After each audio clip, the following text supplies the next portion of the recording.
माहिती विश्वसनीय सूत्रांनी साम टीव्हीला दिली आहे। तर त्यांच्यासोबत प्रफुल्ल पटेल आणि सुनील तटकरे सुद्धा उपस्थित असणार आहेत। छगन भुजबळांची नाराजी आता अजित पवार दूर करणार का असाच प्रश्न उपस्थित होतोय। मंत्रिपद मिळालं नाही आणि म्हणून छगन भुजबळ हे नाराज आहेत। त्यांनी आपली नाराजी उघडपणे बोलून दाखवली आहे। शिवाय अजित पवारांना भेटण्यासाठी तुम्ही जाणार का असं म्हणल्यावरती ते बोलवतील तेव्हाच भेटेल असं ते म्हणाले होते।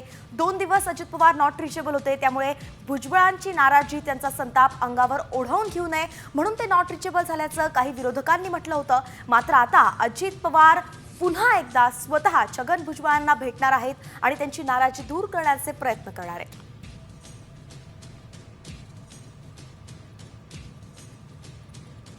तर दरम्यान याच संदर्भात एक मोठी ब्रेकिंग अजून येते ती म्हणजे शरद पवार पक्षाचे नेते भुजबळांच्या भेटीला दाखल झालेत। अत्यंत महत्त्वाची अशी बातमी आहे, राजकीय गोटातून ही बातमी येते।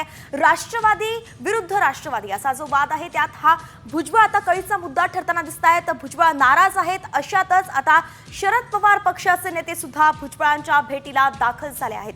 खरं तर शरद पवारांच्या पक्षाच्या नेत्यांकडून अनेकांकडून अशी प्रतिक्रिया आली होती की भुजबळ ज्येष्ठ नेते त्यांना मंत्रिपदात घ्यायला हवं होतं आणि जेव्हा ते शरद पवारांच्या सोबत होते तेव्हा अगदी त्यांच्या बाजूला सीट असायचं असं सुप्रिया सुळे सुद्धा म्हणाल्या होत्या। म्हणून आता पुन्हा भुजबळांना आपल्याकडे घेण्यासाठी शरद पवारांच्या पक्षाचे नेते त्यांची भेट तर घेत नाहीयेत ना असाही प्रश्न उपस्थित होतोय। एकीकडे अजित पवार सुद्धा त्यांच्या भेटीला दाखल होणार आहेत, तर दुसरीकडे शरद पवारांच्या राष्ट्रवादीचे नेते सुद्धा भुजबळांच्या भेटीला दाखल झाल्याची मोठी बातमी सध्या समोर येते।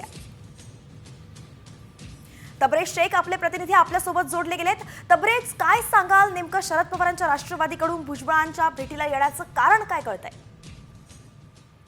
बरोबर आहे, गेल्या 3 दिवसापासून छगन भुजबळ हे नाराज आहे आणि त्यांनी काल कार्यकर्त्यांची भेट घेतली होती। मात्र आता शरद पवार गटाचे जे राजापूरकर आहे, ओबीसी सेलचे जे आहे ते आता आपलं सहकार्यासहित आता भुजबळांना भेटण्यासाठी भुजबळ फॉर्मवर दाखल झालेले आहे।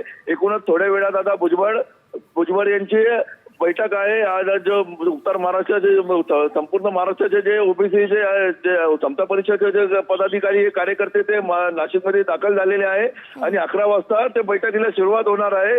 मात्र आता शरद पवार गटाचे जे राजापूर आता भुजबळांना भेटण्यासाठी आले, नेमकं आता कशासाठी आले हे आता भेट झाल्यानंतरच आपल्याला समजणार आहे। अच्छा, धन्यवाद तबरेज, आपण ही जी माहिती दिली आहे त्याबद्दल। तर एकंदरीतच आपण पाहतोय की नाशिकमध्ये हे सगळं घडामोड सुरू आहे। ओबीसी नेते म्हणून छगन भुजबळ पुढे असतात आणि त्यामुळेच ओबीसी सेलचे राजापूरकर जे खरं तर शरद पवारांच्या राष्ट्रवादीचे नेते आहेत ते आता त्यांच्या भेटीसाठी दाखल झालेत। ओबीसी समाज खरं तर आक्रमक झाला आहे कारण की भुजबळांना मंत्रिपद नाकारलं आहे। एक ज्येष्ठ नेते ते आहेत, ओबीसीसाठी त्यांनी काम केलंय आणि म्हणून शरद पवारांचे नेते हे का भेटीला आलेत अशाही चर्चा रंगतायत।